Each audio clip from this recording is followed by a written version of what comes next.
where this law is. And I've heard some of them actually say it. Which countries do they talk about?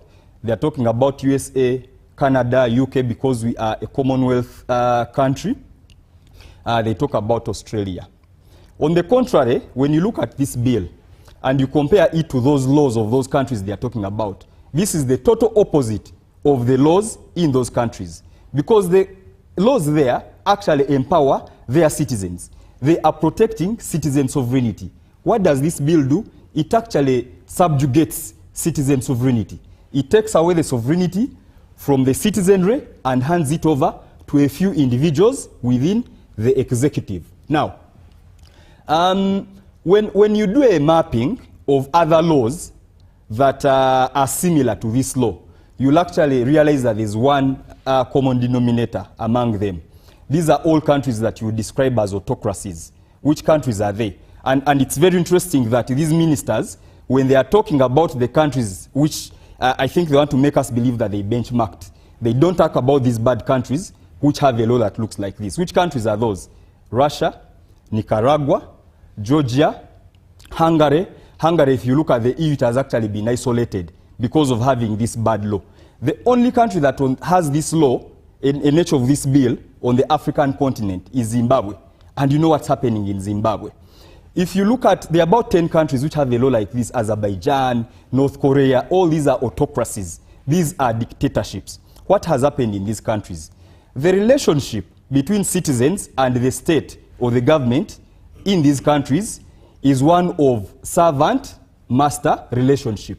It is not where a citizen is really valued as a citizen, where power indeed belongs to that citizen.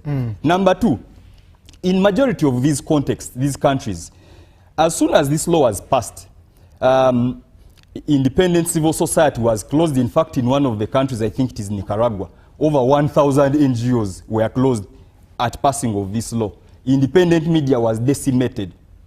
The state seized property of civil society, research institutions, universities, etc. People have left and they have gone into exile. Those are the contexts we are looking at that have laws similar to this. Now, even with all those bad things happening in those countries, if you get Uganda's law, the proposed law, and you juxtapose it against these other countries that have those bad laws, Uganda's law is actually the worst of all those bad countries that I have talked about. What makes it the worst? It is the worst because it is the only law that proposes stripping the citizen of their citizenship just because of going and staying in another country. Because according to this law, a foreigner is defined as a Ugandan staying outside Uganda. It doesn't even say whether you've stayed there for 30 years or for 1 hour or 2 hours. Effectively, by this law as is at the moment, if I just boarded a plane right now and went to Kenya, I would actually automatically become a foreigner. That is what this law is saying. It is the only law like that. It gives the minister, like Honorable Saro Pendi stated, the power to determine who is a foreigner at any one time. That if Honorable Mao becomes the Minister of Internal Affairs and then I come off not looking so good to him, he can actually declare me a foreigner. It has a number of very poorly drafted clauses. It has clause 3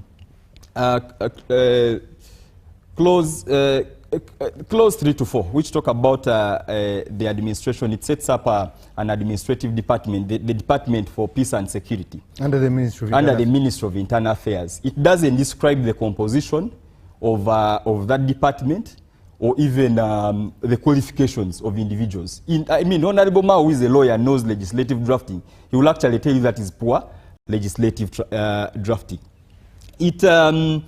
Clause 14, registration. An agent of a foreigner must register with the Minister of Internal Affairs. Okay? Now, in order for that agent to be registered, they will look at 3 considerations. Number 1 is your health status. Now, it doesn't define what they are looking for in terms of health. Do they want to know whether you are HIV positive? Do you have Ebola? Do you have cholera? What exactly are they saying? Number 2 is your mental capacity. Okay? And how do you determine somebody's mental capacity? Number 3 is character. Okay? So the minister will look at me and say, for you, you're a person of good character, I am going to register you. But the minister can also say, for you a person of bad character, I can't register you. Now, on top of that, you are supposed to apply for permits every 2 years, which permit can be revoked at any one time. What does that mean? That incumbent on the conditions that I gave, if today Minister Mao, who is the Minister of Internal Affairs, gives me a permit to act as an agent of a foreigner, after 3 months he can actually, I can maybe meet him somewhere even on social media and I abuse him. And then he can say, are you, Job, you're now a person of bad character. I am revoking your permit. Okay. That's what this bill provides. This bill, let me say just one final thing. This bill is not about NGOs like it has been crafted, okay? Because the lie that was told actually to a number of these people that cleared it in caucus is that this is an NGO funding bill. And you can see they've smuggled in so many things. But if you read this bill,